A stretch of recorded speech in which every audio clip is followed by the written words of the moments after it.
मनुष्य का मन बहुत ही चंचल होता है और इसलिए मन में कई तरह के विचार उत्पन्न होते हैं। क्षण भर में ही व्यक्ति का मन कई चीजों को सोचने लगता है। इसलिए तो कहा जाता है कि मन को काबू करना आसान नहीं। लेकिन गौतम बुद्ध मन को नियंत्रित करने के आयामों के बारे में भी बता चुके हैं।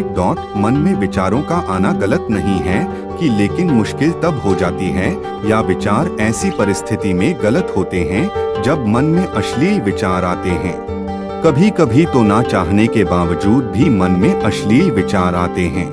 अगर आपके मन में भी ऐसे विचार आते हैं तो गौतम बुद्ध की इस कहानी से आपके विचारों में जरूर बदलाव आएगा।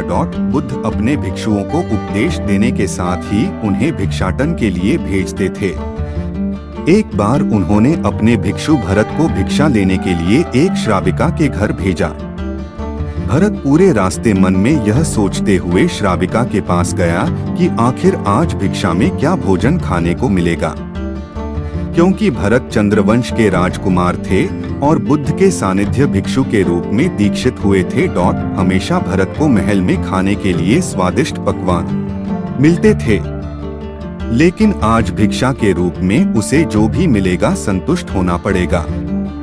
श्राविका के घर पहुंचकर भरत ने भिक्षा मांगी।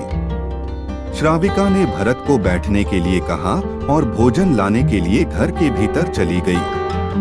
इधर भरत फिर से अपने प्रिय भोजन के बारे में सोचने लगे और जैसे ही श्राविका भोजन लेकर आई तो भरत अचंभित रह गए।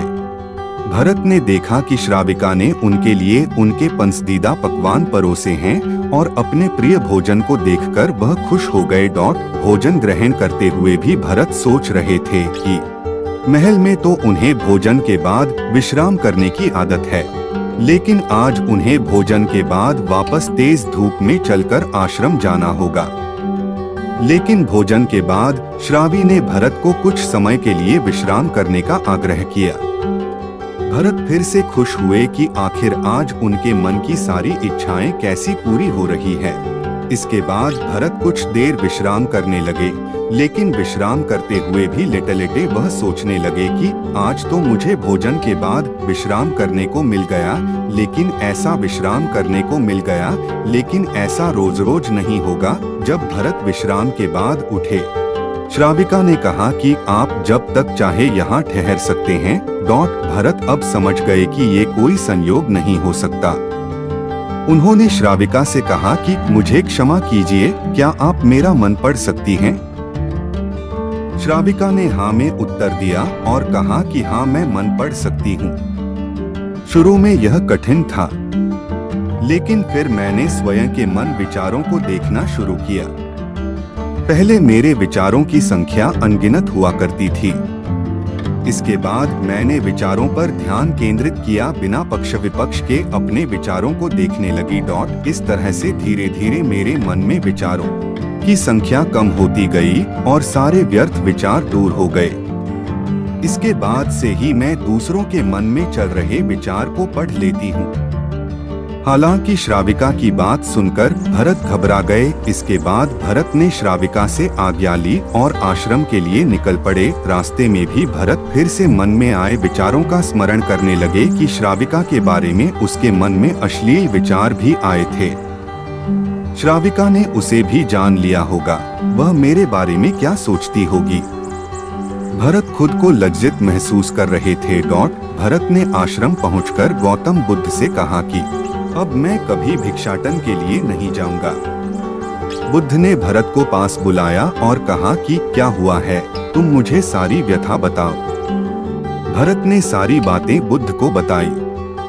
इसके बाद बुद्ध ने कहा कि अगले 1 हफ्ते तक तुम भिक्षाटन के लिए उसी श्राविका के घर पर जाओगे, लेकिन तुम्हें इस बात का ध्यान रखना होगा कि कल भिक्षाटन के लिए जाते हुए तुम अपने चित्त को प्रशांत रखना।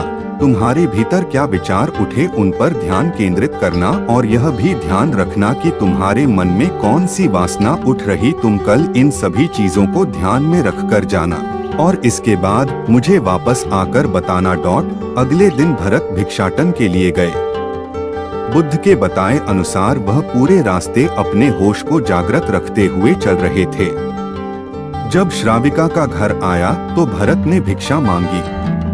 उसके भीतर कोई वासना नहीं थी और ना ही कोई विचार उत्पन्न हो रहे थे, क्योंकि उसने अपने मन को पूरी तरह जागृत रखा था। भरत ने भिक्षा ली और आश्रम चला गया। भरत ने बुद्ध को प्रणाम किया और कहा कि आज उसे जिस आनंद की अनुभूति हुई वह पहले कभी नहीं हुई। वीडियो अच्छा लगा हो तो वीडियो को लाइक तथा चैनल को जरूर सब्सक्राइब करें। वीडियो देखने के लिए धन्यवाद।